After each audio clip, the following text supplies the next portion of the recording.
روز بخیر بینندگان عزیز، سرخط خبرهاست. منظورتان از استودیوی مرکزی رادیو زودی در نشر امروز 16 اپریل در برابر دیگر موضوعها از شکایت ساکنان درباره نرخ دندان شکنی مواد خوراک در بختر، ادامه کار مرکزی توجیکان در مسکو بعد حبس رهبرش عزت امان و اظهارات جو بایدن پرزیدنت آمریکا که میگوید در فکر روابط استوار و پیشبینی شونده با روسیه است، نه تشنج نزاع خبر میدیم.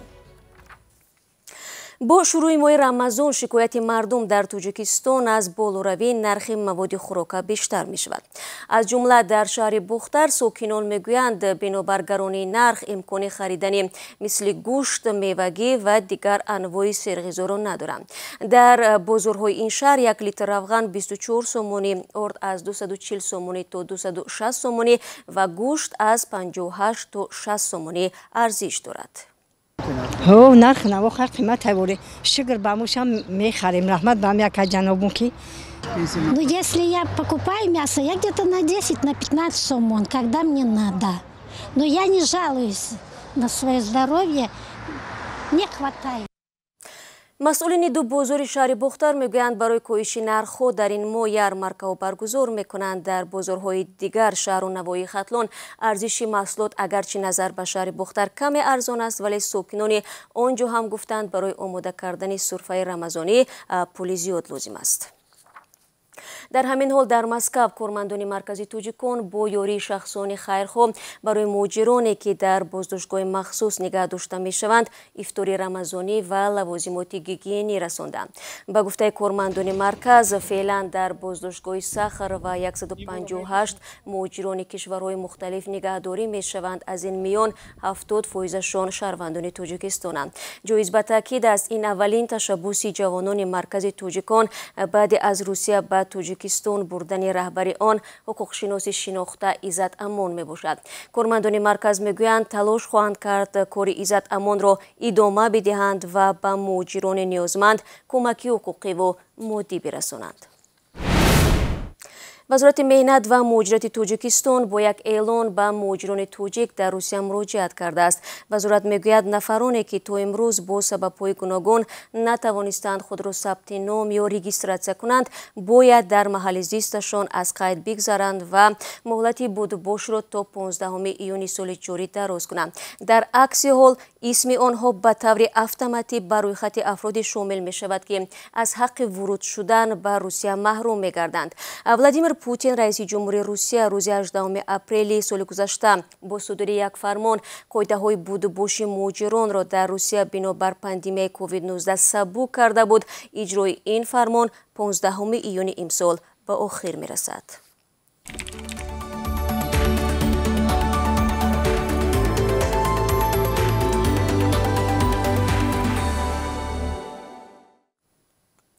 پرزیدنت آمریکا جو بایدن میگوید کشورش میخواهد با روسیه روابط استوار و قابل پیشبینی داشته باشد و تحریم گسترده این کشور را همچون وسیله راهاندازی تشنج و نزاع ارزیابی نمیکند.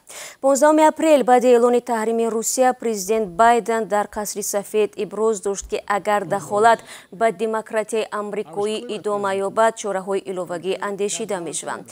بایدن افزود در صحبتش با پرزیدنت روسیه او هشدار داده بود که آمریکا با روسیه به خاطر دخالتش در انتخابات و رخنه به شبکه کامپیوتری شرکت سولارویند پاسخ مناسب میدهد. دیروز بایدن اعلام کرد که ده دیپلمات روس از آمریکا اخراج میشوند. بر علاوه ده فردی حقوقی و نهاد روسیه برای دخالت در انتخابات آمریکا و رخنه به شبکه اطلاعاتی شرکت آمریکایی مورد تحریم قرار میگیرند. یک ساختمانچه 30 ساله توجیک را از منزل اجاره‌اش در مسکو ربوده به دوشنبه بردند. سامانه میدیازون می نویسد حادثه 1 اپریل رخ داده است. بعد 5 روز کارمندان پلیس دوشنبه به پدر قیام گولف زنگ زده خبر دادند که پسرش در بازداشت است.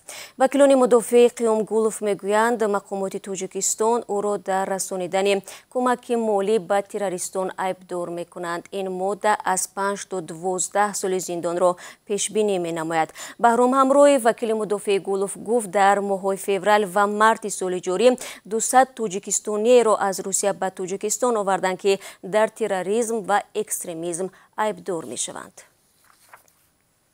روحانی توجیکستانی حضرت عبدالحی ایمانقولov امام خطیب مسجد مرکزی خباروفسک تعیین شده است. تا این دم او 7 سال امام مسجد شهر اوسوریسک و 4 سال امام مسجد شهر سریژوی ولایت تومسک بوده است. تعیینات این روحانی به وظیفه نو روز 13 اپریل در روز اول ماه شریف رمضان از جانب مفتی اعظم مفتیات مسلمانان منطقه آسیای روسیه صورت گرفته است. حضرت عبدالحی ایمانقولov 39 ساله در توجیکستان به دنیا آمده. حالا شهروند روسیه است. او دست کم با 10 زبان روسی، توجیکی، عربی، ازبکی، قرغیزی، تاتاری، ترکی، آذری، خیتایی و انگلیسی صحبت میکند. مقامات حفظ حقوق از بازداشت 4 ساکن شهر بختر خبر میدهند. این افرادی از 25 تا 45 ساله به لطوکوب و غیر قانونی محروم کردن از آزادی متهم میشوند.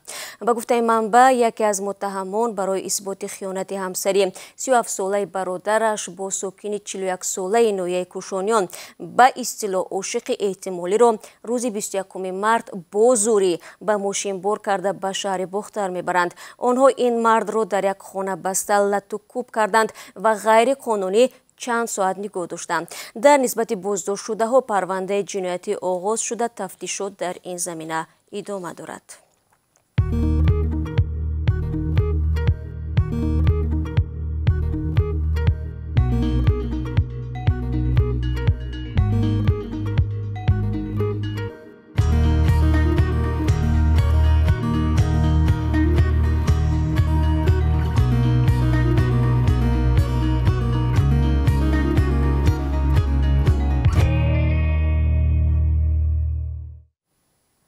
شما سرخط خبرها را تماشا دارید.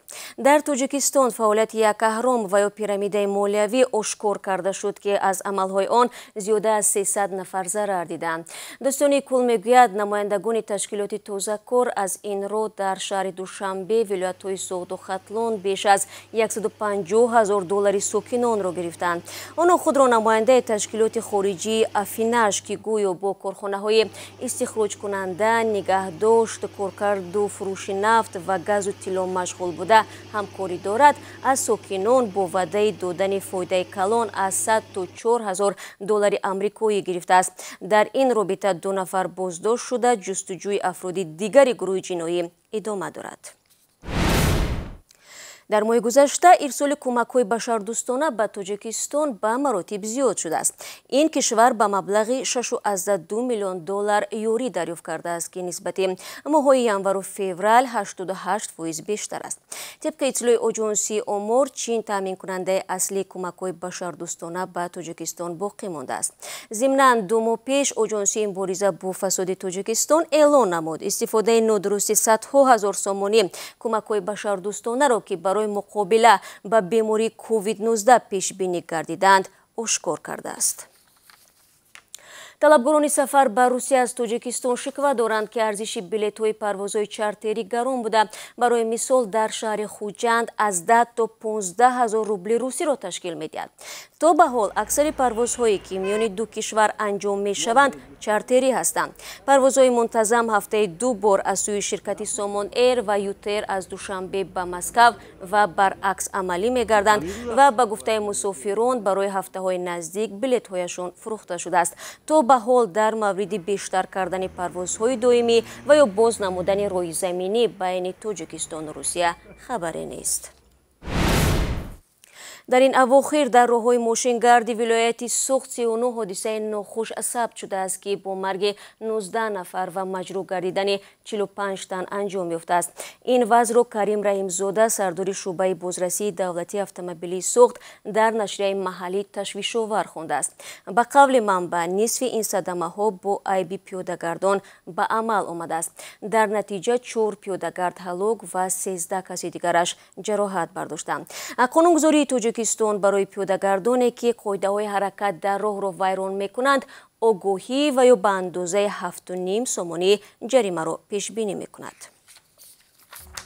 حالا درباره قرب اسعار خارجی در توجیکستان برایتان بینندگان عزیز معلومات میدیم. بانک ملی نرخ $1 11 سومونی و 32 درهم و 1 یورو را 13 سومونی و 55 درهم تعیین کرده است.